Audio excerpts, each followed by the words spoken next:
Okay, so in the last video you saw we got it all stripped down and we built the lifting boom, and we had a problem with our propane. It was not out of propane, it was a valve problem, so we are taken care of there. Now I'm going to take a minute to address some things. Understand, we are compromising, right? We're taking out a 85 to 90 horsepower engine when it was running well, okay? Probably nowhere near that when we took it out or when they quit using it. Probably near 65 or 70, I bet. We're taking that one out, we're putting this motor in, that's 190 horse. All right, now 190 horse is with the turbo and the intercooler. We don't know if we're going to be able to use that or not. We'll have to see. But the thing I want to address is the transmissions.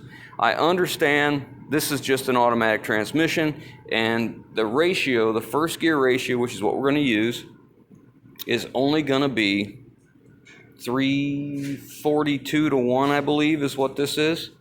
And this one, being a Borg-Warner T98, is going to have a much deeper gear. Now, the problem is I can't find anything on this gear that tells me what the ratios are. It's a T98-1R by the Warner Gear Division, and I'm assuming this is a production something cast production number, but it's not just a traditional truck gearbox. It's specific for, you know, like off-road logging, stuff like this, and equipment, because it only has 3 speeds. It's first, second, and third. So there's no reverse in this thing at all, just these 3 gears. Okay, now I don't know if that could be adapted to put a reverse gear in it or not. Probably, maybe, I don't know. Is it cost effective? Probably not. But I can't find ratios for this, and short of taking the transmission off of the reverser, which we can still do, then we can find out how close the ratios are. But understand that doesn't change anything. Whatever that ratio was, it's not going to matter, because we're still using this 342 to 1. I got underneath the machine to look at the ratio of the rear axle in this, and it's 471. Now this axle is supposed to be some type of truck axle, and the difference is going to be the planetary drives on the outside. I don't have a problem if we need to do something different there, but we're not going to have to suit my needs. I'm not worried about pushing that bucket in the material. I got skid steer. It'll do that just fine. In fact, I may even take that bucket off and build a lift carriage for that with kind of a boom that sticks out, similar to this, just much heavier. We'll have to wait and see. But this is a compromise. This one, with whatever ratio that is, which is probably deeper than what the AT545 is, guaranteed it needed that because we had a lot less horsepower. We have over twice the horsepower here, and this motor has got low miles on it, so I'm sure it has decent horsepower still. We probably don't have to use a turbo. I believe we're gonna, but we don't have to. We'll be all right. But anyways, I wanted to address that because I know there's going to be some concern about, yeah, it's just an automatic transmission, but I think it's going to suit us just fine, especially for what I'm doing, you know. But anyways, without further ado, let's. I got one more little bracket I want to take off here out of the way, and we're gonna see what we can do about getting in here. I think I'm gonna take this line off too. We're gonna take that transmission line off and cap them off, just so we don't have to deal with those stragglers. All right, so we're going to stuff this in here for the first time. We've moved a lot of the lines. We've got them ratchet strapped and bungee corded out of the way, so it makes it a little bit easier or less difficult to get this thing in, because there's a lot going on here. And as you see, my wife's using a pry bar. She understands. Don't get near it. Don't get between it.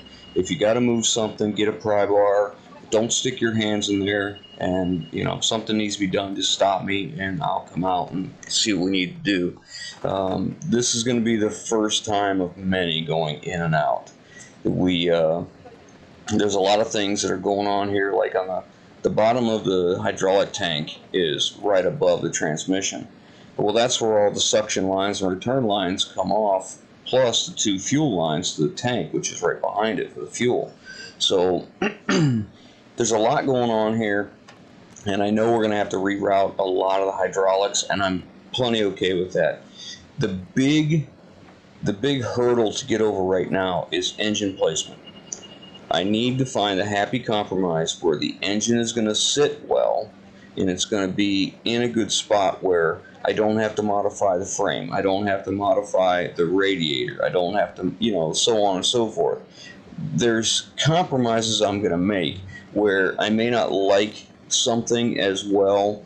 I wish it could be a little bit different, but I'm going to compromise as to what I make priority, and the priority is going to be the engine sitting in the right place with weight distribution right. Length of drive shaft is going to be my biggest hurdle here. The drive shaft on the original engine and transmission combination is only 16 inches long.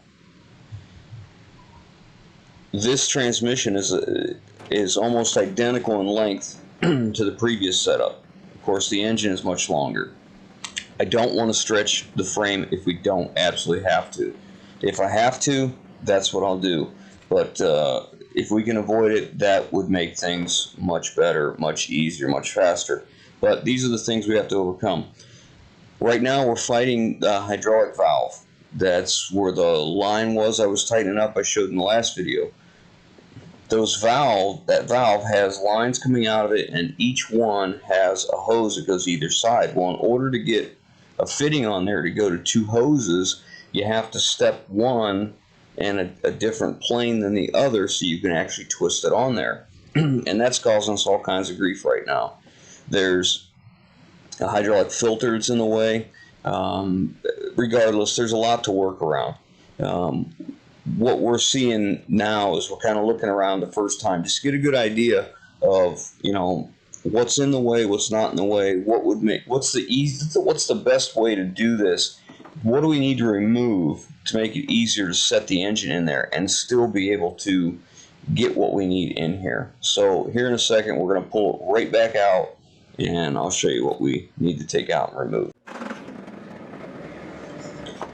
Alright, so I've decided to take off the exhaust manifold and the turbo because the location of it put it right where it was hitting the hard metal hydraulic line, and it was right about the position of that lifting arm, that lift cylinder.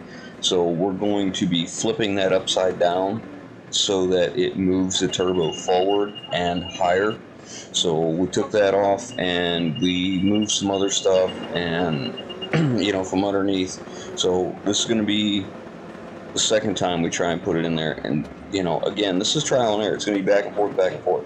I'm not going to bore you with us taking it, putting it in and out over and over again, but you can see here, this is basically how it works. It's do a little, make your changes, do it again, do it again. So it's going to take quite some time.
Alright, so this is where we're at.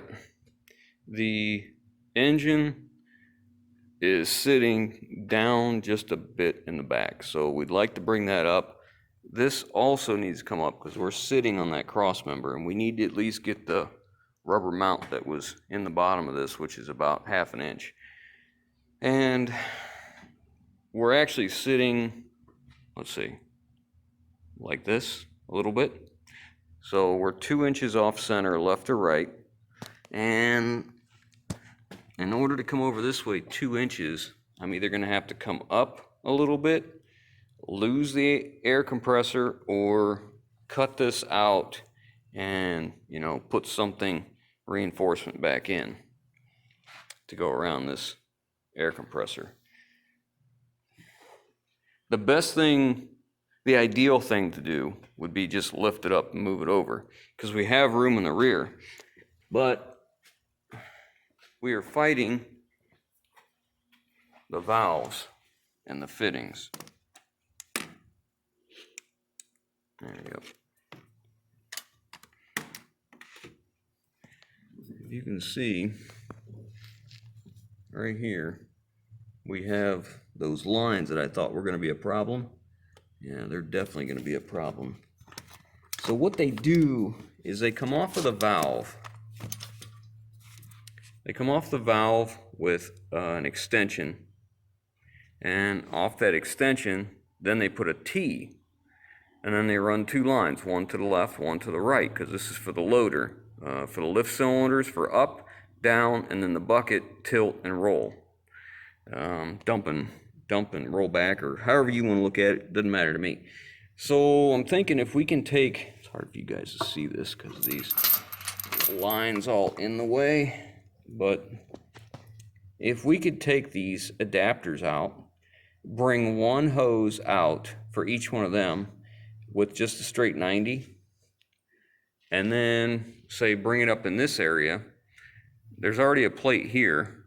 I could make something here to bring the one line up and then tee off and go left and go right, and do it neatly, so you can actually see what you're doing. But I'm not sure if those lines going left or right need to be the same length so that it comes up and builds pressure at the same time, because we don't want it coming up one cylinder filling up and then the other one. We'd like them to come up even.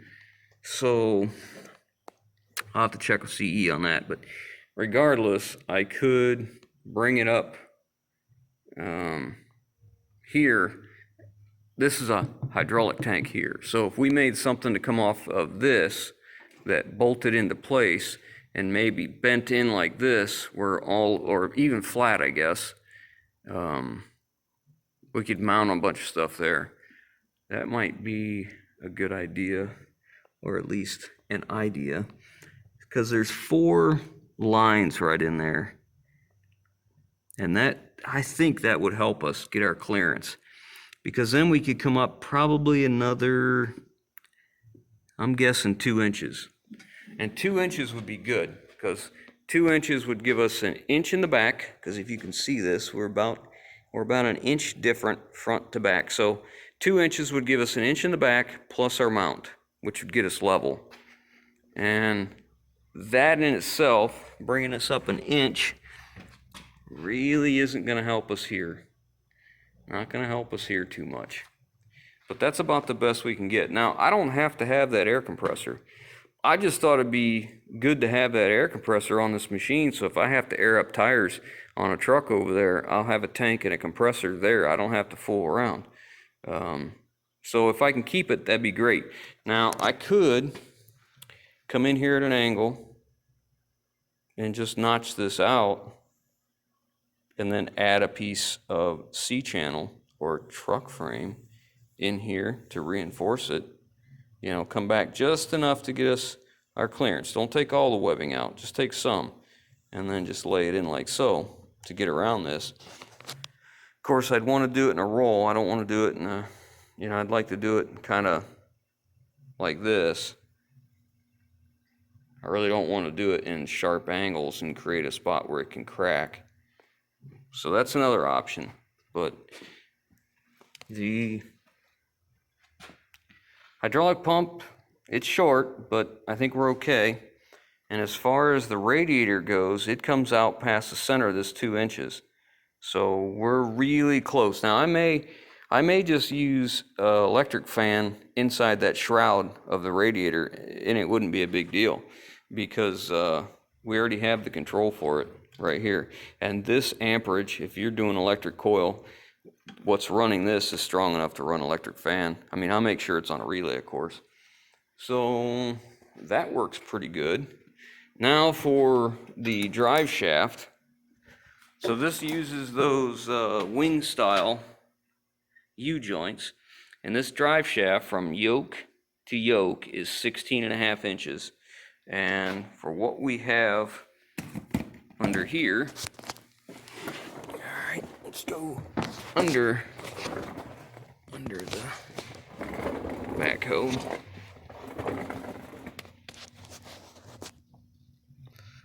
We currently have 10.5 inches from here to here. Now we're off center, so this will have to come over. And from what I measured, it looks like we could take 6 inches out of that. Hydraulic filter, which we thought was going to be in the way, it's in the way. I mean, it's doable. We can shove it back this way a little bit. There's plenty of room in here. We could move the hydraulic valves up here and then just use different levers. I mean, we only need 2 levers, one forward, one back, the other one forward and back.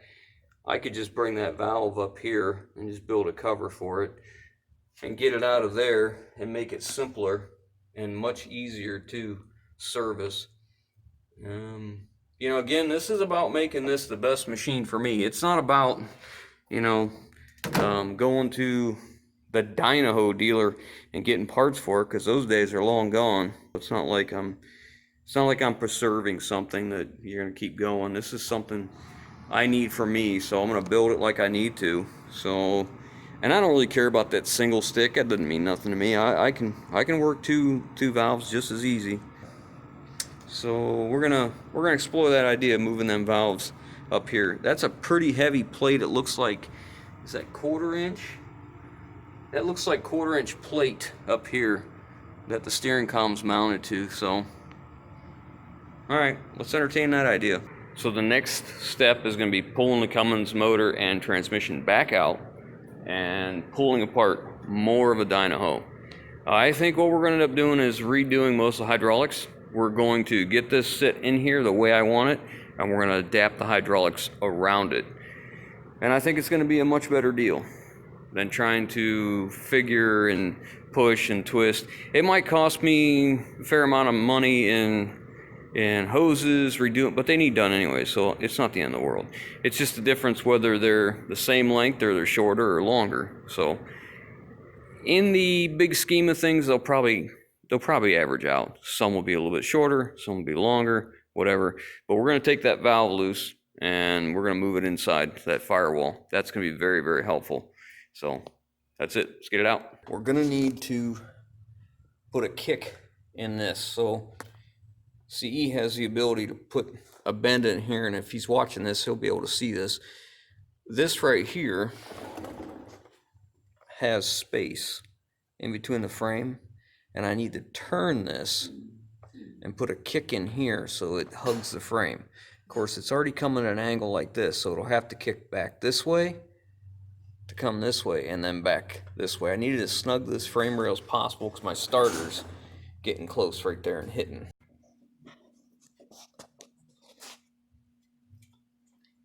He's down there taking the hydraulic lines off. I'm in the cab here of the backhoe, and I have a Allen socket, and I'm working on taking off this manual throttle pedal that went to the Detroit engine, which we don't need anymore.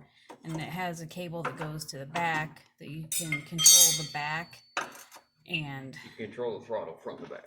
Yeah, that's when you're using the backhoe portion. Yeah, that. We don't need that anymore. Because we're drive-by-wire now. So I'm working on taking this off. Okay, it's off. Do I just hang on to it?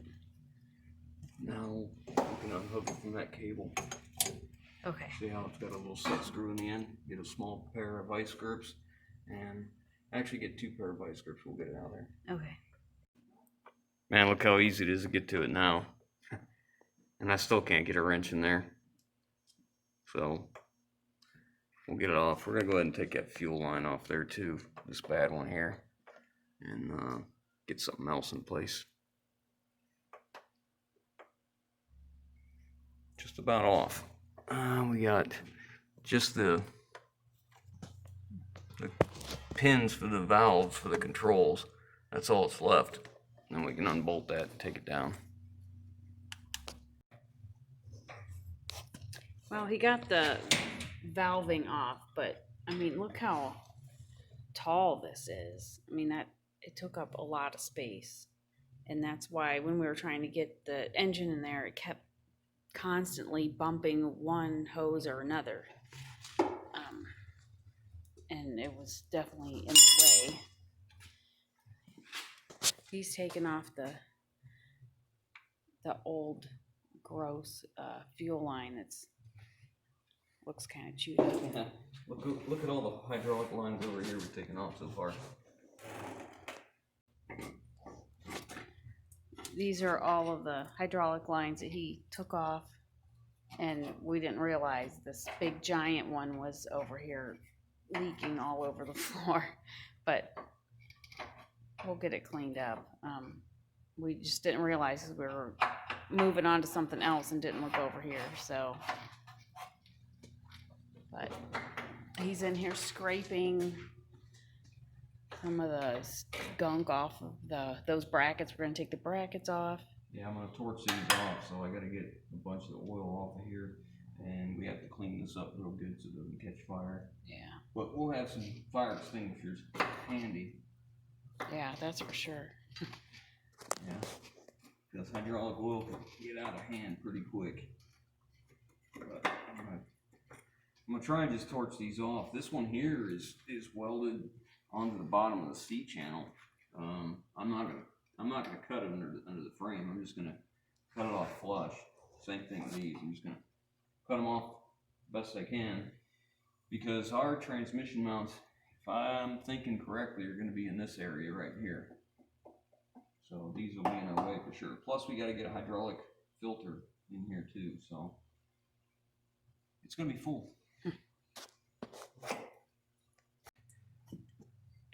All right, so I got the 2 brackets on that side cut off. I started using the torch. I ran out of acetylene, so I plasma cut them, and then I took the grinder to it, and I did the same thing on that side over there. I was just gonna torch them off and be done, but I figured if I don't smooth that down and grind it flat, guaranteed that's right where one of my hoses would rub, or I'd need to mount something right there. That's where the transmission mount would go. So it's just better just clean it up and be done. And while I was torching, we ran a garden hose inside that frame rail, because you see that's 1/2-inch plate welded to the C channel. So we ran that in there to keep it cool, so we didn't have any fires, because I'm sure there's oil and dirt and grease back in them rails from over the years, and I didn't want any fire while I was doing it. And even more important, I don't want one later at the night when I'm not here, you know. So we like I said, a little ounce prevention is a pound of cure in there. But now we have all the hydraulics out of the way, and we're gonna set the engine transmission in one more time. I'm sure there's going to be a lot more. We took loose this hard line, and that'll give us a little bit more room with the pump, make this a little easier when we go to set this down. The next owner will be finding little notes like this all over the place.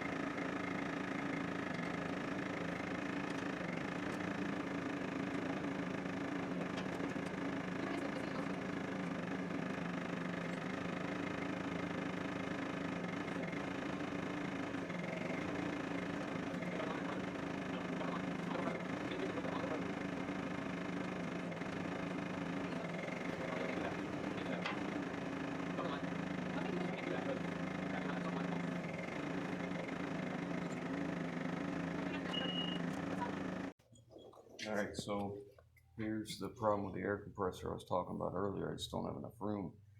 So it'd be better if I took a piece of metal, came in this way, like this, and then back like this, and welded it in place. I don't need to cut the bottom out, I just need to cut the top out, because currently we're off center. Now once I do that, that should allow me to come over here, because there's nothing else in the way except for this one suction line for the crank driven pump in the front. That one right there is still a problem.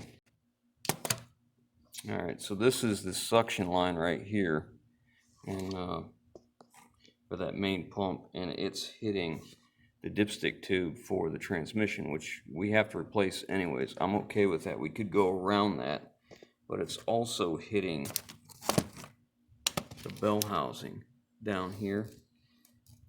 It looks like it's hitting that heater hose fitting right there, but it's not. It's hitting the transmission. So I really need this to kick over. But regardless, I still have this issue here. So I think that's going to be next. I'm going to pull this back out, and well, I'm going to make sure that I'm where I want to be, where I want to sit before I do this, because I'm not sitting left to right centered. It's closer, but it's not perfect. So I got to get it set just right, and I got to get the level set, because I got to make sure there's nothing else in this area that's going to be interfering. Like these are just, you know, flexible hoses. This is no big deal. There's plenty of room down in there after that's moved. There's nothing else really in the way. It's just this compressor. Now I could pull that compressor. I don't have to have that compressor. It would just be nice. So I'm gonna, if I have to go to the machine shop and have them bend me this piece of steel to go in here, what I would be adding should be increasing the strength more than just this flange by adding, you know, a substantial piece of probably 1/4 or 3/8 plate in here. So I'll draw that out and make sure that's gonna do what I think it's gonna do, and make sure we're where we need to be. I still need to check the tail shaft and see what we look like right there, because I've been able to go back quite a bit more now. So it's gonna shorten up my drive shaft, so I gotta be careful about how far we go back. All right, so here we are here, and I gotta have a minimum of 10 inches. And I've got 10 1/4 or 10, depending on where you measure from. So that should work. We're still not centered. We're off to one side, but now you can see what I'm talking about with that pipe. It's hitting the bell housing, which stops it from coming over this way like it needs to. So we're gonna take it back out. We're gonna take that suction line off, and we'll have to get with CE and see if we can just get that with a 90 on it and a fitting, or what we got to do. But that's going to be a problem. Man, that's the last obstruction. I mean, if you tear it down far enough to nothing, you know, you can do whatever you want by starting over.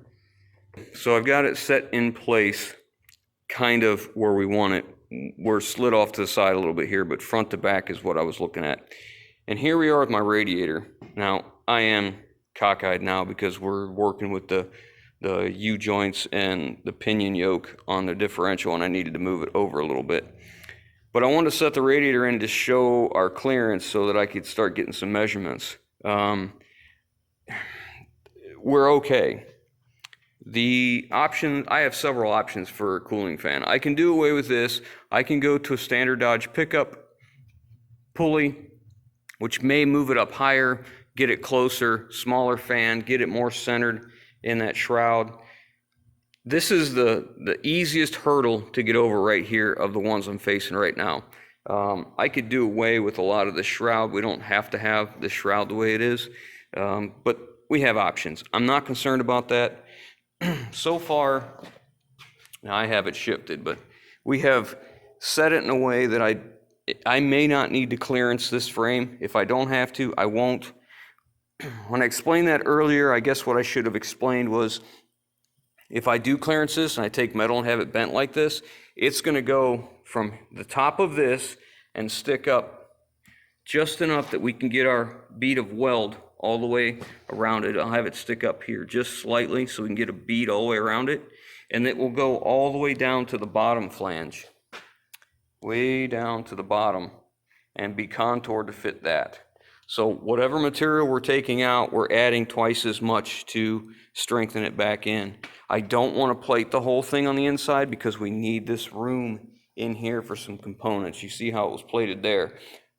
We can bring that plate all the way up, but we're just making it harder on ourselves. So the next obstacle is the U-joints.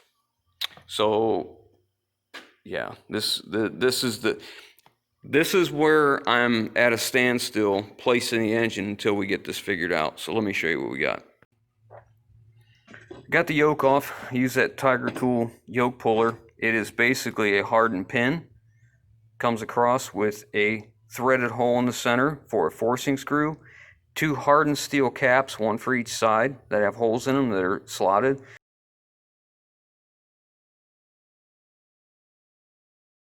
I bolt it through here, run the forcing screw through here, put some pressure on it, smacked it with a hammer a couple times, and she pops off.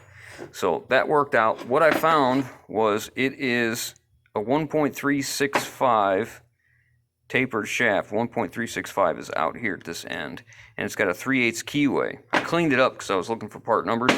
Now, I got that off and thinking, well, maybe I could go to a larger 1410 or 5C or 6C wing joint, which is, you know, again, that's what this is. And what I realized is I think I've located that size, I should say. And the problem is when I start getting the dimensions of all these pieces, in order to get up to the 1550 U-joint that is used on the back of the AT545 transmission we're using, all these pieces are just getting bigger and bigger and bigger, which means we are not going to be able to accomplish all of this in these bigger pieces and be short enough. All right, you notice that yoke is gone. I dropped it off to a machine shop. We need to keep moving forward, so this is going to have to back burner until we get the drive shaft done. I don't want to go any farther until then because that dictates where the engine's going. So I'm working on 3 different projects right now, so we're going to stop on this one till we get parts and we get this figured out for sure. Probably going to be 3, 4, 5 days maybe. We're going to work on one of the other projects that are here or there or there or anyways, there's plenty around. Stick around, we got a lot more for you.